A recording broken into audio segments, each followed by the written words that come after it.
এজন্য যত লোক নাফরমান পাপী ওরা মূলত বিবেকহীন, ওরা বিবেকহীন, ওরা বিবেক শূন্য, ওরা মূলত জন্তু জানোয়ারের জিন্দেগি যাপন করে।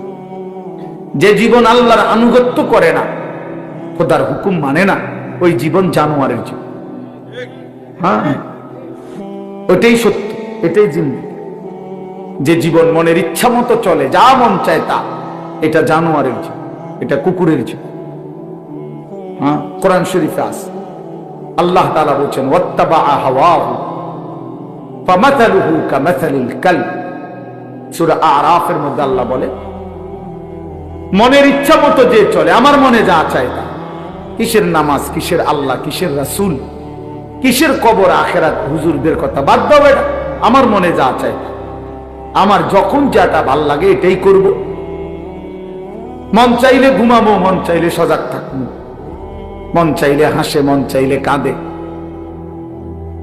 এই যার যখন যা মন চায় তাই করে।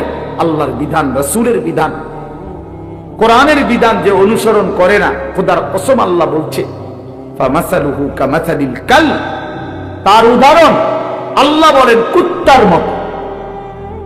কুত্তার মতো, এটা কুত্তা, এটা কুত্তা। কামাসালিল কালব অর্থ হলো কুত্তা, কালবুন অর্থ কুত্তা, কুকুর। অতএব যে জীবনে সেজদা নাই, ওই জীবন কুকুরের জীবন। মনে রাখো ছেলেরা, নিজের পরিচয় মিলাইয়া নিও, আত্মপরিচয় মিলাইয়া নিও। তুমি মানুষ না জানোয়ার, তোমার লোকে তুমি বুঝ করে নিও, অসুবিধা নেই। তোমার রাত তোমার কাছে, আমার রাত আমার কাছে, তোমার দিন তোমার কাছে, আমার দিন আমার কাছে, তুমি মিলাইয়া নিও। নিজের পরিচয় মিলাইয়া নেওয়া উচিত।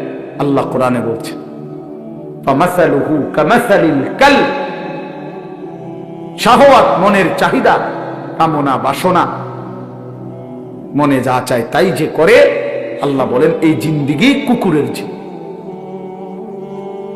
অতএব এরপরেও যদি কোনো লজ্জা কারো না হয়, তো কি করার আছে? কিছুই করার নেই।